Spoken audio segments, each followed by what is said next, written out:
We are coming to you this week from the beautiful Sisters of Providence Chapel at Providence Place in Holyoke, where for more than a century women have come to pledge their lives to the church. The chapel, built in 1933, has an alluring fascination in Western Massachusetts and is often referred to as an artistic gem. It measures 135 feet long and 60 feet high and houses a Skinner organ, one of only two in the United States. Its numerous columns and arches are made of tooled cast stone, and its side walls feature panels of rouge antique marble and 10-foot-high wainscoting. Of course, its centerpiece is the Italian marble altar centered beneath a baldacchino of Venetian mosaic. 4 life-size marble angels stand at the pinnacles of the baldacchino's 4 supporting columns. Collectively, the altar, angel statues, baldacchino, and columns weigh 56 tons. The chapel's 4 belfry bells weigh approximately 5,600 pounds. Of course, one can't talk about the history of the city of Holyoke and not include the Sisters of Providence. Since the sisters arrived from Canada in 1873, their ministries, particularly in healthcare and social service fields, have expanded exponentially and are known throughout western and central Massachusetts. Mercy Medical Center and Providence Behavioral Health Hospital are just 2 that have impacted the community immensely. Steve Kiltonic has the story of the Sisters of Providence and the anniversaries the congregation is celebrating over the next 2 years. Mother Mary of Providence, the foundress of the Sisters of Providence, was a woman of contradictions. She was described as fearless yet prudent, stubborn in conviction yet yielding, absorbed in the material yet saturated with the spiritual. But it was her foresight, courage, and tireless dedication that laid the groundwork for many of the Sisters of Providence ministries that exist today. In honor of that illustrious history in Holyoke, the Sisters of Providence are celebrating concurrently 2 anniversaries. This year it's been 120 years since their establishment in 1892 as a diocesan congregation. And next year the sisters are celebrating the 140 years since their arrival in Holyoke in 1873. The sisters recently held 2 special events to celebrate the anniversaries.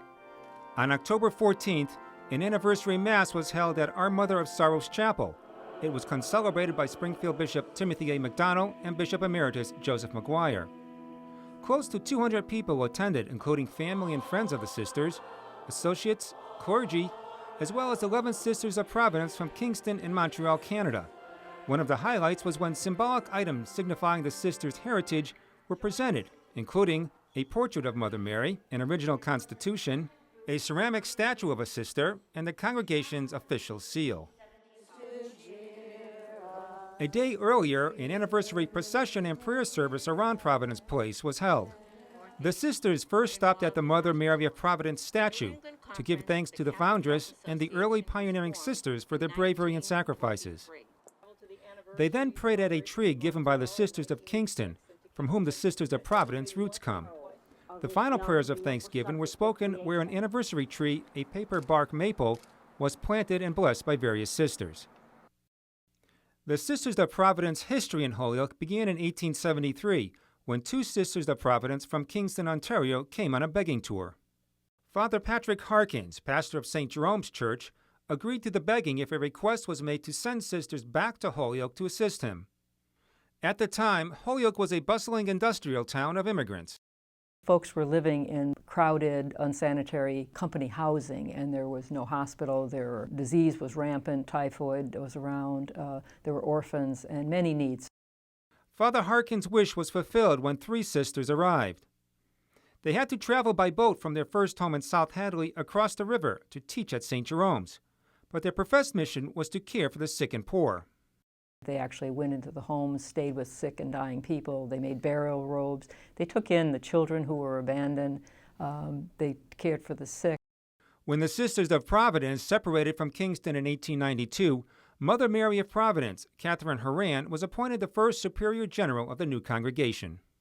They said from the moment she was a novice, they knew she was marked for greatness. Just an extraordinary woman, great insight, and in the next 15 years, she developed 20 works of charity. The ministries just exploded. This included like 5 hospitals.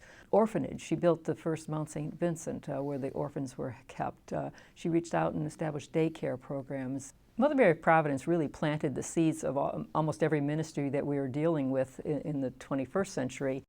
Some of those ministries today include Kate's Kitchen, Loretto House, Broderick House, and Margaret's Pantry.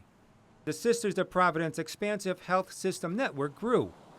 Today it includes Mercy Medical Center, Providence Behavioral Hospital, Weldon Rehabilitation Hospital, St. Joseph's of the Pines Hospital in North Carolina, and Genesis Spiritual Life Center. The Sisters of Providence have always been pioneers in the healthcare and social service fields. That tradition continues with Mary's Meadow, an innovative state-of-the-art facility that is much more than your standard long-term care nursing home. In fact, it's the only one of its kind in New England. Mary's Meadow, which opened in 2009, is just down the hill from Providence Place, the Sisters' mother house, which was converted into a rental retirement community for both sisters and the laity. Sister Mary Caritas says Mary's Meadow is truly a home away from home for its residents. Mary's Meadow is based on a philosophy of providing a social environment as opposed to a medical environment for delivering long-term care. Patients have as much opportunity to participate in the level of care they receive. It's a 40-bed facility, and it's divided into 4 separate houses. Each house has 10 private rooms with a bath, and they're around the perimeter of the facility. In the center core, there's a lovely living room, a dining room, and a kitchen. Each dining room overlooks a garden, and each house opens into the center chapel. One home is also for short-term rehab. Currently, 14 sisters reside here. I would hope that this would be the future of how long-term care is delivered, because it's home, and people don't want to go someplace else when they're in the last phases of their life. They want to be home. The Sisters of Providence continue to bring hope and healing wherever they work. It is with great fullness of heart and gratitude that we reflect on these 140 years, and our gratitude extends to the entire community that reached out and supported our efforts and has enabled us to create these diverse ministries. Our role now is to show the people the legacy, imbue them with what inspired us. And I can tell you truthfully, people who work in our facilities, they get it. They really have caught that spirit. For all your years, sisters, thank you. For all you've done, sisters, thank you. God bless you. Ad multos annos. From the hilltop, I view the progress the tiny seed has made under the protection of divine providence. The words of Mother Mary of Providence. She would be proud of how that seed has grown since it was first planted so many years ago. For Real to Real, I'm Steve Kiltonic.